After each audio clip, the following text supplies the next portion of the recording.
पीछे बैठे उनको आवाज आ रही है?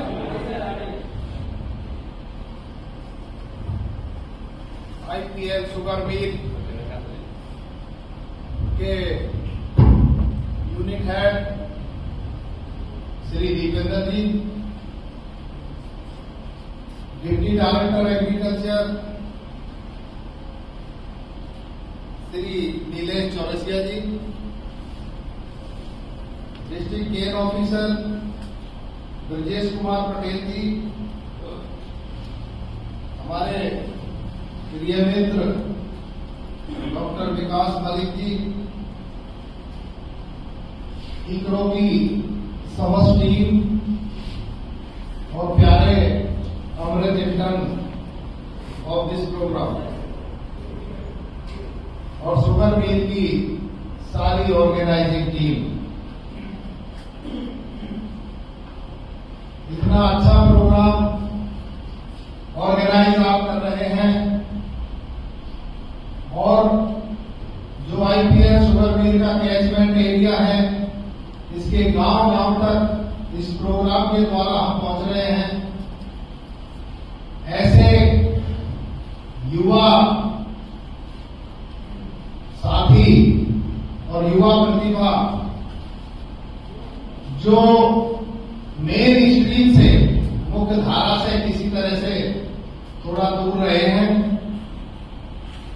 ये प्रयास है एक छोटा सा आईपीएल फाउंडेशन का कि इन सभी छूटे हुए और पीछे रहे हुए, मुख्य धारा से अलग हुए सभी प्रतिभाशाली जो हमारे युवा नागरिक हैं, उनको कृषि वैज्ञानिकों से मुलाकात कराना, उनको कृषि की नई नई तकनीकों से अवगत कराना, उनको करने की सही सही तकनीकों से अवगत कराना, जो भी नई नई सॉफ्टवेयर के द्वारा कैसे नॉलेज दिया जाता है, इंटरनेट को कैसे इस्तेमाल किया जाता है, इन सभी को आप तक पहुंचाने का इस प्रोग्राम का मुख्य उद्देश्य रहेगा अगले 3 महीनों में।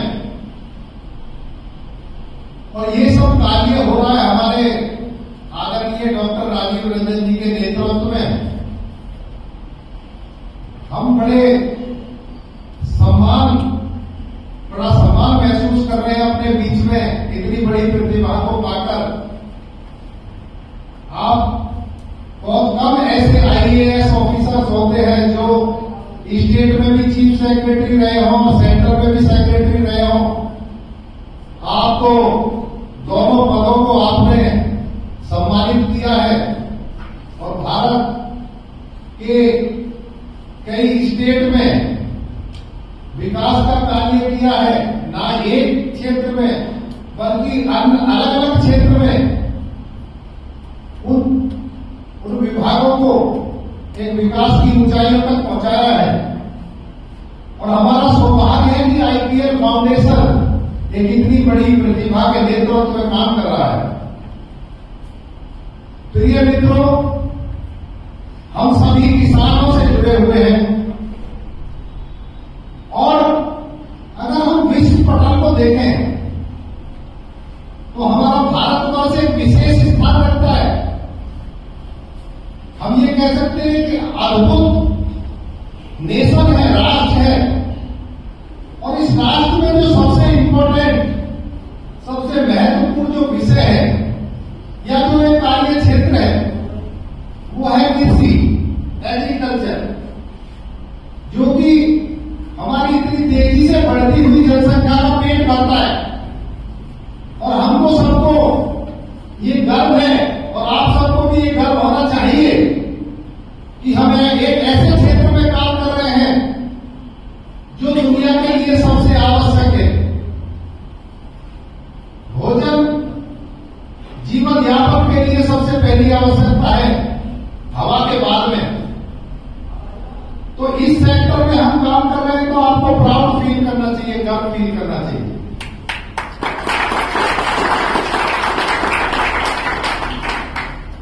इसके बाद दूसरी बात क्या आती है, इंडियन पोटाश लिमिटेड जो कि इंडिया में सबसे पुरानी कंपनियां हैं फर्टिलाइजर की, उनमें से है। इसका निर्माण 1955 में हुआ था। ये जो कंपनी आज आप देख रहे हो फर्टिलाइजर में, ये कोई कंपनी नहीं थी उस समय। आज हम 70वें साल हमारा हो गया कि हम किसानों की सेवा कर रहे हैं 70 सालों से, और बुलंदियों के साथ हम बिना किसी किसानों के हित को ध्यान में रखते हुए काम कर रहे हैं। हम पैसे को अहमियत ना देंगे, हम किसानों के हित को काम कर रहे हैं पिछले 70 सालों से। इसका भी हमको प्राउड होना चाहिए।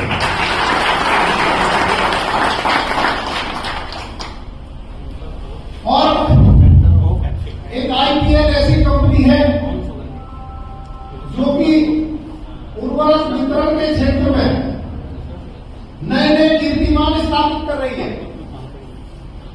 वो कैसे? अभी पिछले दिसंबर में, नवंबर दिसंबर के महीने में जनरली 50,000 टन फर्टिलाइजर आता है बाहर से, विदेश से। इंडियन पोटास लिमिटेड पूरे भारत की एकमात्र ऐसी कंपनी है जिसने एक शिफ्ट में 1 लाख टन से भी ज्यादा डीएपी मंगाकर एक लाख किसानों की सेवा।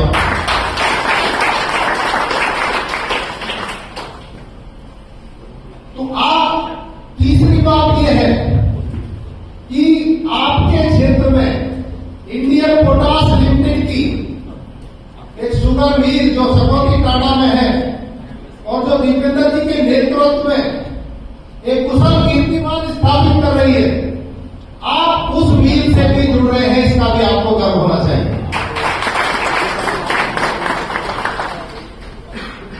अब बात आती है जहां से शुरू की थी एग्रीकल्चर की, क्योंकि हम सभी किसानों से जुड़े हुए हैं। और आज के जमाने में आप सभी युवा हैं, आप जानते होंगे ये जो युग है ये जानकारी का युग है। जिस किसी को अपने क्षेत्र में जानकारी है वो बुलंदियों को छूता है, और जिसको जानकारी नहीं है उसको कोई नहीं पूछता। अगर जानकारी आपको है, घर आपको ढूंढने जाएंगे, आपके घर ढूंढने जाएंगे लोग। और अगर आपको जानकारी नहीं है तो कोई जानेगा भी नहीं कि आप कहां रह रहे हैं। अब बैठे बैठे जो चीज चाहेगा, धन भी आपके घर आएगा, इज्जत भी आपके घर आएगी, शोहरत आपके घर आएगी, यश आपके घर आएगा। जरूरत है केवल अपने आप को जानकारी में सबसे आगे करना और सुदृढ़ करना। आप सहमत हैं इस बात से सभी? तो जब हम देखिए, सबसे पहला जो कमिटमेंट होता है, कमिटमेंट कहते हैं तो वायदा करते हैं। कभी आप वादा करते हो क्या? सबसे बड़ा वादा अगर दुनिया में है तो वो वादा है जो आप अपने साथ में करते हैं, अपने से वादा करते हैं। तो आज अगर सबसे बड़ी कोई ईमानदारी है दुनिया में, तो वो ईमानदारी है जिसका वादा आप अपने साथ करते हैं। अगर आप अपने से ईमानदार है तो आप सबसे बड़े ईमानदार है दुनिया में। आज ये वादा कीजिए आप कि नंबर 1 जानकारी जुटाऊंगा, ईमानदारी करूंगा, अपने आप को एक ब्रांड बनाऊंगा। ठीक है, ब्रांड ये नहीं होती जो यूरिया, डीएपी, एमओपी, केवल यही ब्रांड नहीं होती है। आप में से प्रत्येक व्यक्ति इस समाज की एक ब्रांड है, और जो ब्रांड जिसकी ज्यादा होगी उसी को ही, जो कहते हैं ना, जैसे प्रोडक्ट जिसकी ब्रांड बड़ी होगी वो प्रोडक्ट बिकता है। तो जो सोसाइटी में जिसकी आपकी ब्रांड ज्यादा होगी उसी की पूछ ज्यादा होगी, उसी की इज्जत ज्यादा होगी। अब ये कहोगे कि ब्रांड, अब ये कैसे, हमारी ब्रांड कैसे? आपकी वैल्यूज, आपकी पर्सनैलिटी क्या है, आप कैसे बिहेवियर करते हो दूसरे से, आप कौन से काम करते हो, आपकी कौन सी शिक्षा है, आपकी कितनी जानकारी है, आप बड़ों का सम्मान कितना करते हैं, आप शिक्षकों का सम्मान कितना करते हैं, आप अपनी माता पिताओं का सम्मान कितना करते हैं, आप समाज में किस नजर से देखे जाते हैं, ये है आपकी ब्रांड।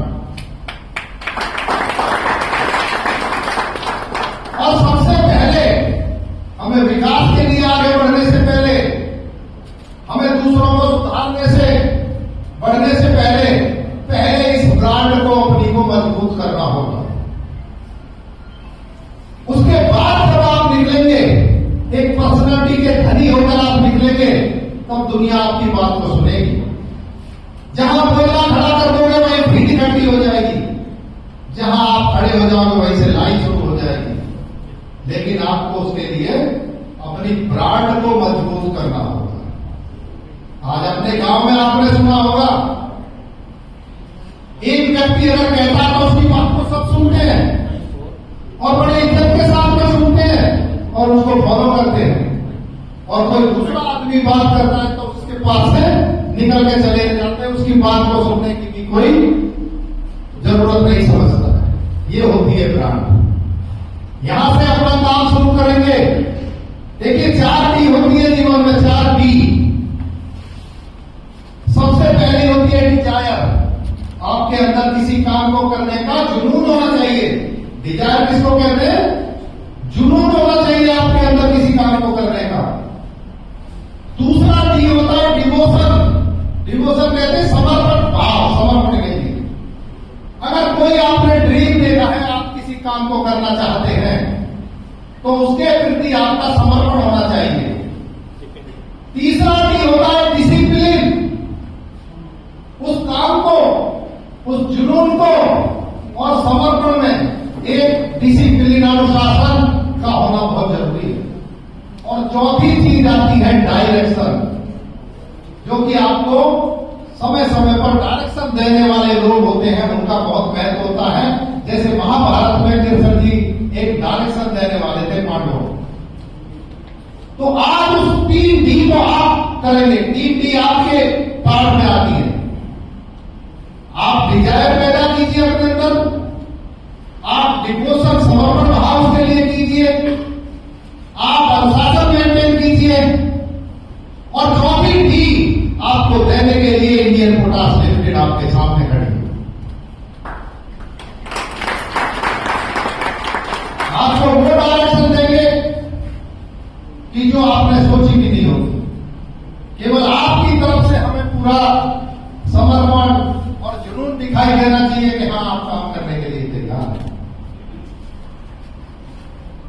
उसके बाद में मैं आपसे ये कहना चाहूंगा कि जो हमारी आईपीएल फाउंडेशन की टीम है, आपको एक एक काम के आपको क्या करना है और इस प्रोग्राम का क्या उद्देश्य है, कैसे आपको आगे बढ़ना है, कदम बाई कदम आपको ट्रेनिंग देंगे।